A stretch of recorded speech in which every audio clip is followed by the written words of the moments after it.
I returned home early this morning, turning on the lights in my dark, empty room. Phew, I'm beat. I flopped down on the couch. Grabbing the remote from the table, I turned on the TV. I checked the weather forecast on the morning news. It's getting pretty chilly. Winter is almost here. Time flies so fast. As I thought about this, I lit up a cigarette I bought at the convenience store earlier and took a pre-sleep smoke. Every morning, it's the same routine. It's been like this for 5 years now. My name is James. I've never gotten used to living alone in this empty house, nor to the feeling of loneliness. I never imagined my life would turn out like this. It's all a result of my own actions. Sigh. I was supposed to have a brighter future. In the silent room, I found myself sighing and reminiscing about the past. I met my wife when I broke my leg and was hospitalized. She was a nurse at the hospital where I was staying, and I, with a broken leg, struggled to get used to a wheelchair and crutches during my painful rehabilitation. I feared I might never walk again. I felt anxious and worried. It was then that she started talking to me and treated me kindly, seeming like an angel. Talking to her, with her cute smile, made me feel really happy. "Hey, after I get discharged, would you like to go out for dinner with me?" I asked her almost every day. She turned me down many times, but finally, she gave in and handed me a note with her contact information. Yes, finally, I've got a date.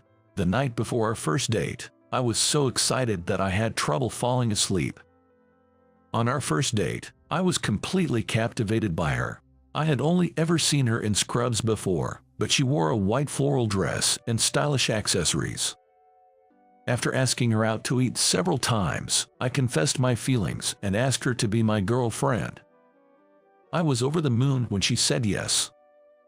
Eventually, as our relationship progressed, we started considering marriage. "You know, I'd like you to meet my parents soon," she said, her face turning red. "I want to introduce you to my parents too. Let's plan to visit each other's parents next weekend." "Okay, thank you." A few days later, while I was at work, she called me. "Hello, what's up? I have something to tell you."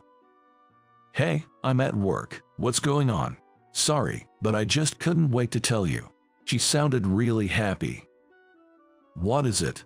"Today, while I was at work, I felt nauseous and my stomach and back hurt. So I was allowed to leave work early and went to the obstetrician. And lo and behold, I have a baby." "Really?" I shouted out loud in surprise. I left work early that day, bought her favorite cakes, and as soon as I got home, I hugged her tightly. She had a smile filled with joy. She was 3 months pregnant. "We're so lucky to be blessed with a baby so soon," I said. Indeed, when we told our parents about our shotgun wedding, I was afraid they'd oppose it, but both families were actually thrilled. So, we get married, and my wife safely delivered a healthy baby girl. I felt truly happy from the bottom of my heart, looking at our adorable child. After spending a month staying at her parents' home, my wife returned home with our daughter. She was busy with the unfamiliar tasks of childcare every day. Taking care of a newborn was harder than expected, especially with the baby's night crying, which really wore my wife out. The baby cried every few hours, leaving no time for sleep. I wanted to help my exhausted wife, but my job in sales meant I couldn't avoid working late and socializing. Our company's performance was declining, and we in the sales department were desperate to bring in business. The CEO began to say in the morning meeting every day that the business was struggling. Our quotas were increasing and the employees' anxiety was growing. I had just had a child. A cut in my salary would be a big problem. I poured my soul into every sales call, working diligently. Then, one day, something happened. I arrived at the office a bit early, turned on my computer, and was about to start work when Mr. Smith, the CEO, called me. Could you come to my office? I need to discuss something important with you." My supervisor glanced at me briefly. I had a bad feeling about it. The air in the office seemed to tense up for a moment. I straightened my back and knocked on his office door. "Sit down. You know our company's been struggling, right?" "Yes. The thing is, it's become difficult to keep the company going. I hate to say this, but you need to start thinking about your future." "What?" I felt like the blood drained from my body. "Does that mean layoffs?"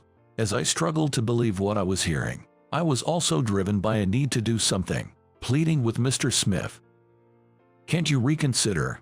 I've given my all until now. This is just, I can't accept it so suddenly. I understand the company's difficulties, but it's a problem for me too if you just spring this on me." As I said this, trembling, Mr. Smith looked into my eyes more sternly than before and started speaking. "I need you to understand. I wish I could keep you. It's with a heavy heart that I'm telling you this. You're still young. There are other places you can work." Mr. Smith said this and then looked away, downcast. True, our company's average age was high, and other employees had kids still in school, which would be costly. In comparison, my child had just been born.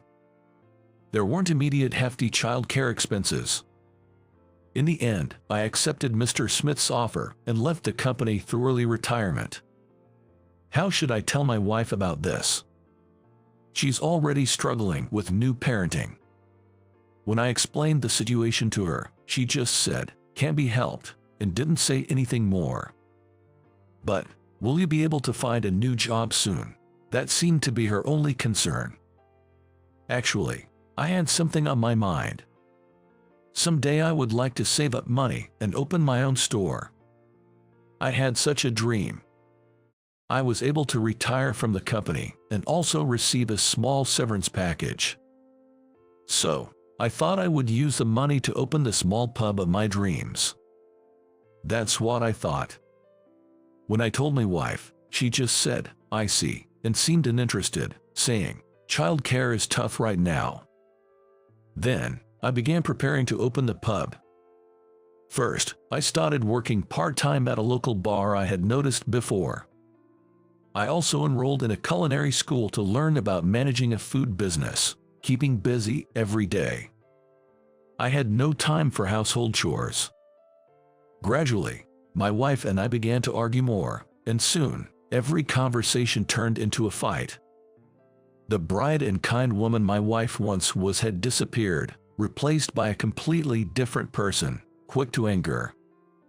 Then one day, it happened. My wife finally snapped, and we had an unprecedentedly huge fight. "You don't have any intention to help with child rearing. It's like I'm raising our child alone. Quitting your job suddenly to chase a dream seems thoughtless to me," she said. My wife said something like that. I was quite selfish. My wife was an excellent nurse and would have advanced her career if we hadn't had our child. She wanted to return to work early, but couldn't because of the long waiting list for daycare. I didn't even help raise the kids, and I was the only one chasing my own dreams. Looking back, it was unfair. Back then, I couldn't understand her point of view and only argued back. One day, when I came home from work, I found a note from my wife about divorce on the table, and my wife and daughter's belongings gone. It was only then that I realized how selfish I had been. Holding the note, I cried in the now empty room where my wife and daughter used to be. But it was too late for regrets.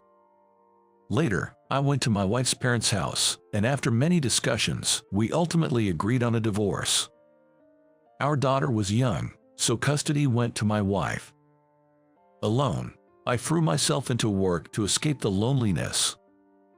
The room, now devoid of my wife's smile and my child's voice, was quiet and filled with emptiness. I finally understood the saying, "You don't know what you've got until it's gone." I do regret getting divorced. I hope that one day we can be a family of 3 again. With that hope, I continued working towards opening my pub. And then, 5 years later, I finally managed to open my pub.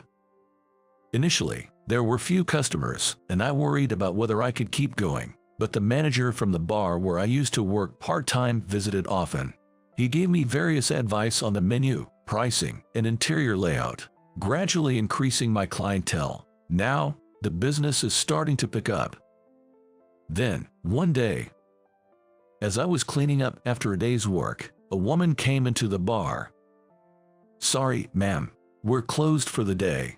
As I said this and went out to the hall, I was shocked to see the woman standing there. It was my ex-wife, visiting the pub for the first time.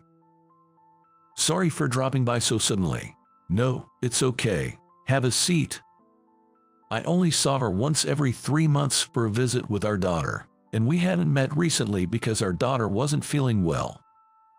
Judging by my ex-wife's pale face, I could tell something was wrong. As I wondered, her phone rang. She then said, "Sorry, I have to go, but I'll come back another day," and ran out of the pub. What happened? Worried, I called her, but she didn't respond. A few days later, my ex-wife came to the bar again. I was concerned and immediately asked her what happened. "What was wrong the other day? I tried to contact you, but couldn't get through. I was worried." After a long silence, she finally spoke, and I was hit with shocking news. The truth is, our daughter is hospitalized at a nearby hospital. What happened? Our daughter, she has a kidney problem. When I came here last time, her condition suddenly worsened. She needs a transplant, but we can't find a donor. I failed the medical tests, so I can't donate to her, and I just don't know what to do anymore." My ex-wife was sobbing, her shoulders shaking. Apparently, my daughter's illness had progressed without many symptoms showing, and she was lonely and struggling with the unfamiliar hospital environment. My ex-wife asked me to come and cheer her up. The next day, I closed the pub and headed to the hospital where my daughter was staying. When I opened the door to the hospital room, there she was, my daughter, asleep. She looked a bit thinner. Holding my daughter's hand, I shared with my ex-wife what I had been thinking about since yesterday. Use my kidney. What? I haven't done anything fatherly for our daughter, just regret so far. I've been away, but I care about her as much as you do. It's a strange way to show it, but if I can be of help, I want to save her. I conveyed all my feelings to her. After a silence, she spoke with tears in her eyes. "I had no right to take her away from you. I was selfish back then, and I've always wanted to apologize. I'm truly sorry." She apologized. "No, the selfish one was me. I'm sorry." Then we both reflected on our selfishness. Afterwards, I went through the tests immediately, and it was confirmed that there was no problem with me undergoing the surgery. The kidney transplant was a success. The recovery went well, and I was able to leave the hospital earlier than expected. On the day of my discharge, the three of us got into a taxi, and my daughter, her eyes sparkling, said, "Do I get to go home with Dad?" "Right. Shall we all live together from now on?" she suggested. "Really? I want that," my daughter answered excitedly. I made eye contact with her. An indescribable atmosphere filled the air. "All right, let's all live together then, huh?" When I said this, my daughter was so happy that she held my hand and said, "Yay." And so, after 5 years, we started living under the same roof again. Smiles returned to the once silent room, and we spent each day closely, as if making up for the time we were apart. I vowed never to lose sight of what's important again. To make them happy for the rest of my life. That was my promise.